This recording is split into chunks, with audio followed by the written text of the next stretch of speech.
morning. I'm Dr. Bunn. Come sit down and we'll talk about your problem. Dr. D.I.G. Bunn, BSc, MBBS, DRCOG. Tell me about the G, the Gunton. Where does that come from? Well, it's said that two generations previous to me, that there were two parts of the family, or at least the family had two different kinds of business. One was fishing, and my grandfather, he was a fisherman. They had a fishing fleet. I don't know how big this fleet was, probably a small fishing fleet.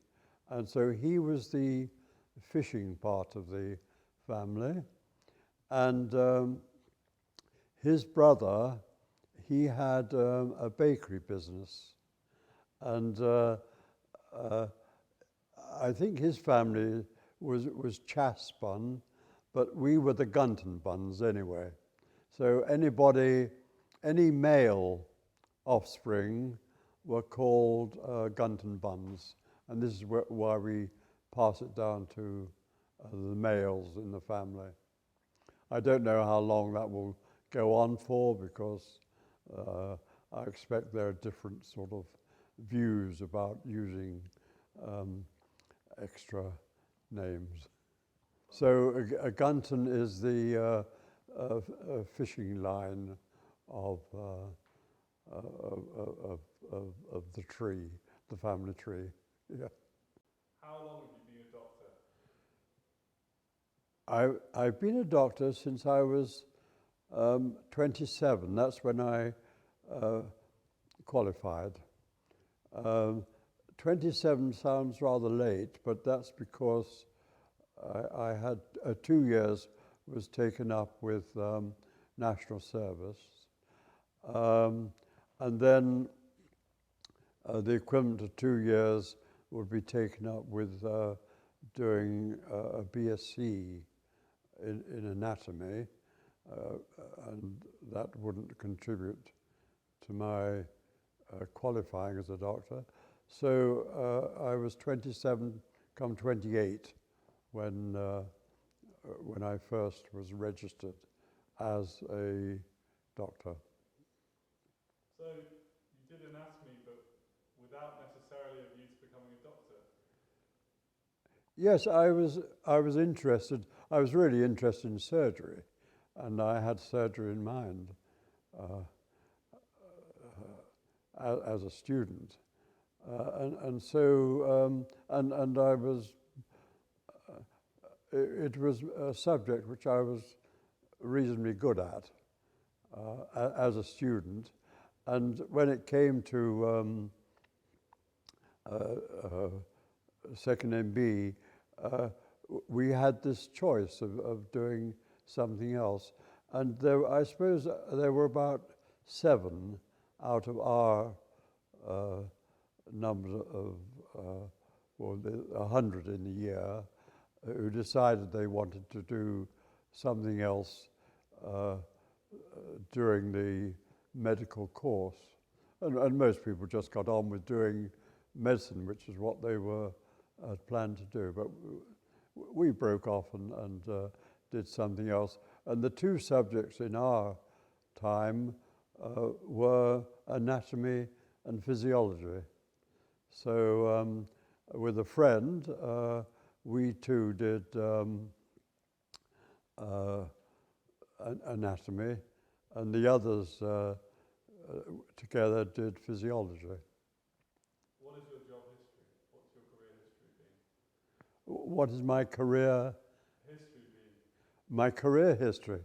Well, I suppose really I did national service. I wouldn't count that as being a career. but it was part of the things I did. The first thing was qualifying. We did our 3, what we called house jobs, 6 months doing surgery. I did 6 months doing gastroenterology, and then another 6 months obstetrics and gynecology. From there, I went into general practice, and in general practice, I was a family doctor, and during that time, I did other things such as being a school medical officer, and also we were in those years when general practice was just enlarging itself into other things. And whereas originally medicine was practiced in general practice or in hospitals, and general practice then had a closer relationship to the hospitals, and actually developed departments of general practice within a hospital, and it was the beginning of developing training programs. So we had the benefits of, we had an epidemiologist who was the professor in the hospital, who took us under his wing, really. And we developed a training scheme for general practice. So one became involved in the teaching of general practice with the backing of an epidemiology department.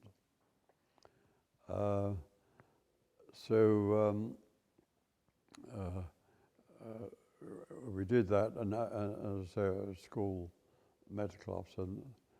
And these were things where, from my own point of view of career, I was able to carry out other interests beyond the daily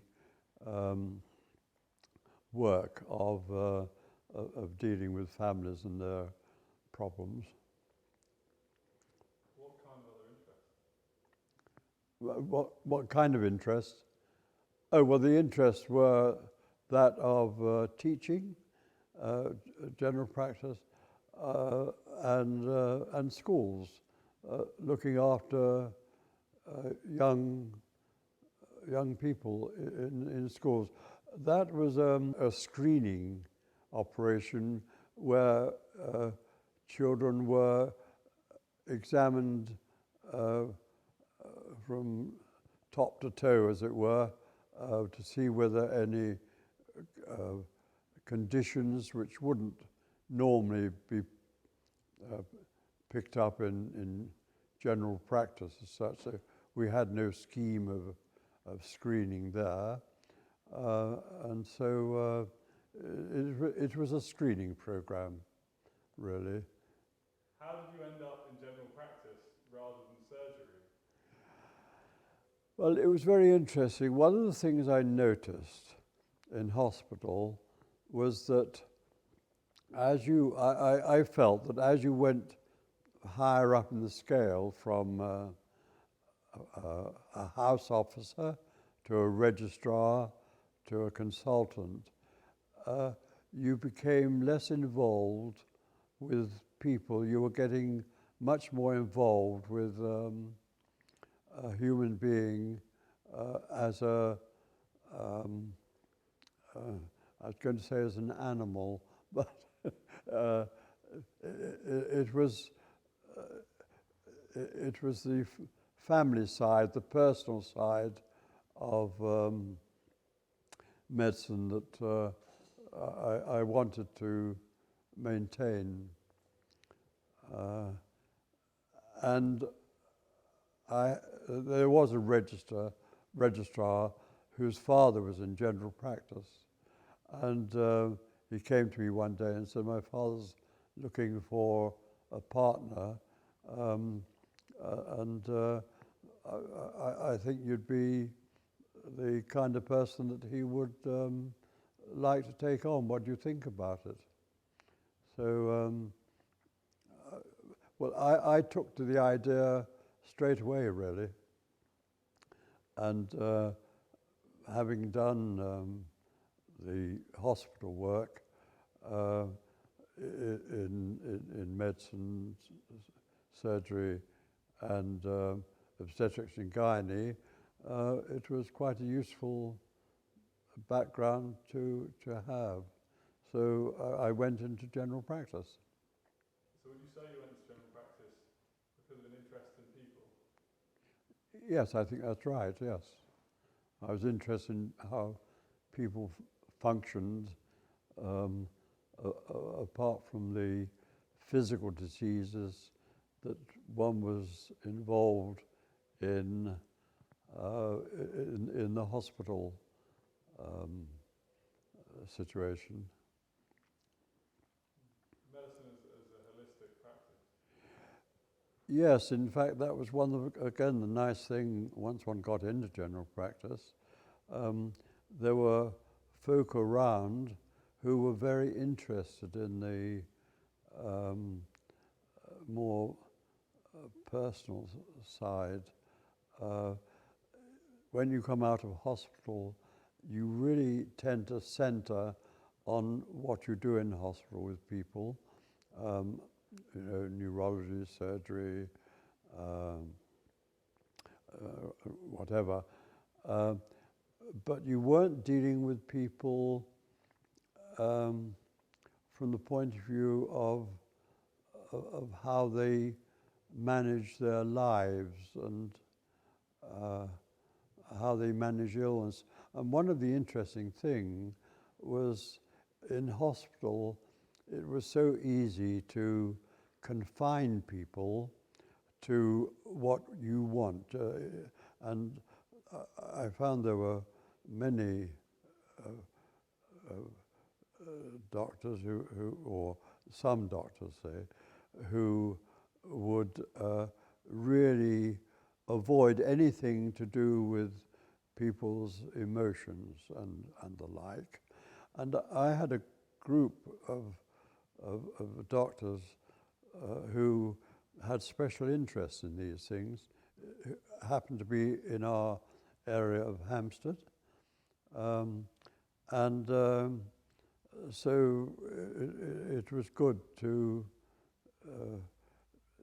take these things on, and we developed methods for how we practice in surgery. The kind of things, one example I can show is where people come in and it was always expected that you'd give them something to go out with. And at times, people didn't need anything really, and either you gave them a prescription or you got them to have an X-ray, so you were giving them something to go out with, whereas the right way of managing was to say, well, you don't know, you don't have to know, no, you don't have to, you can let them go without giving them anything, but indicating that they can always come back to you about it if they wanted to. What made you want to become a doctor? Oh, well, I suppose when I was about 7 or 8, my two brothers and I were in bed together, more or less, with, I'm not sure whether it was whooping cough or measles, but one of those. Anyway, we had a family doctor who who came to see us. And he made a tremendous impact on me. He was very calm. He spoke to me. I was a child, but he spoke to me in a way which was which was child friendly. He wasn't authoritarian, and he had a lovely manner in dealing with my mother too. I think these kind of things just they were an image of a doctor, and I thought, well, I'd like to be a bit like him, and so I think this was the kind of thing that had an impact on me, and made me think of doing medicine. What do you think you might have done if you hadn't decided to go into medicine? I think that there were two other things, and medicine was always there, but teaching was another. And I think what encouraged me from that point of view was when I was 10, and that was just before we took exams for going to grammar school and things like that. The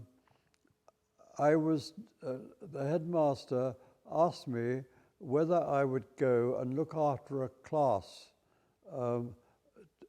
2 years younger than I was in. In other words, they would be sort of 8-year-old, and because at that particular time the teacher wasn't well, and he just wanted somebody to keep the class going, and it was lovely doing this, and so I think that probably just gave me an idea. But the other thing was to be an architect. And I think I love the idea of designing things. And in actual fact, later on, we actually had a house built, and I was given the chance to discuss plans of the house and so on. So those were the kind of things which gave me the idea of architecture. So it was medicine, teaching, and architecture. What do you think your children would have done if they hadn't gone into medicine?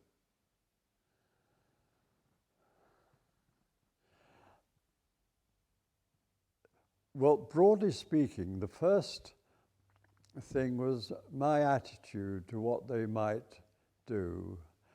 And my basic attitude was that they must do whatever they enjoy doing, and I would have no part in saying what they should or shouldn't do. So I had a completely open mind, and I didn't, I mean, one would have to ask them, but I didn't try to persuade them to do medicine or anything else. There was one thing that you mentioned, and that was what mistakes one had made. Yeah. And that was interesting. I went to, when I went for my interview, when I became an assistant in general practice, when I first entered general practice, the surgery, it was a 3-bedroom house where the Senior had brought up his family, one of whom became a doctor. Anyway, I used to walk up and down, go into the surgery, and there was this rose garden. It was an ordinary rose garden that you see in anybody's front garden along the road. And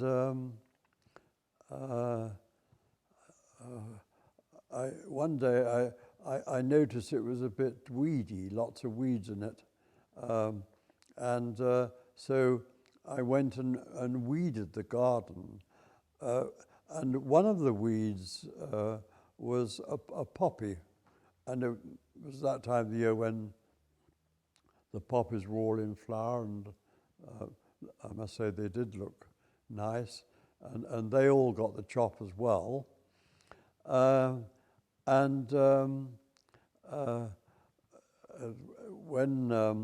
When he came in the evening to surgery, he said, "What's happened? Who's taken all my poppies down?" I said, "Oh,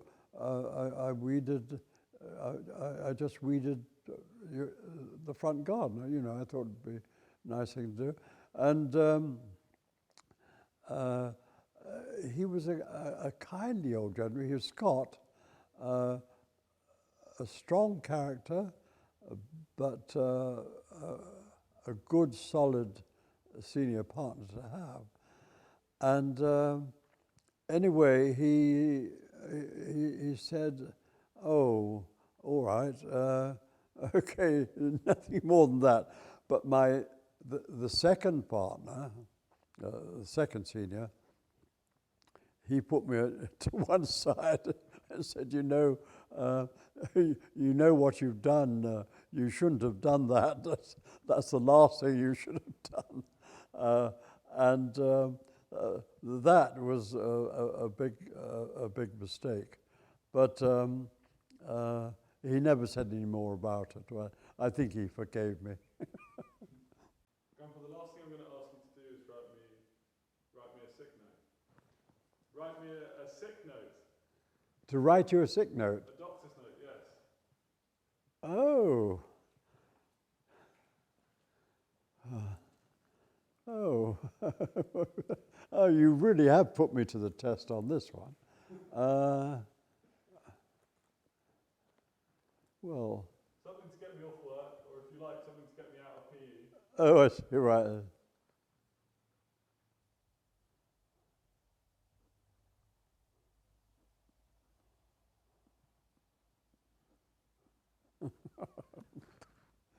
Can you tell me what you've written, Grandpa? Yeah, this is to certify that I've examined Mr. Charles McGuinness today, and he is unable to work for 1 week because of backache. Is that? Yeah. Lovely stuff. Thank you very much. Right, not at all.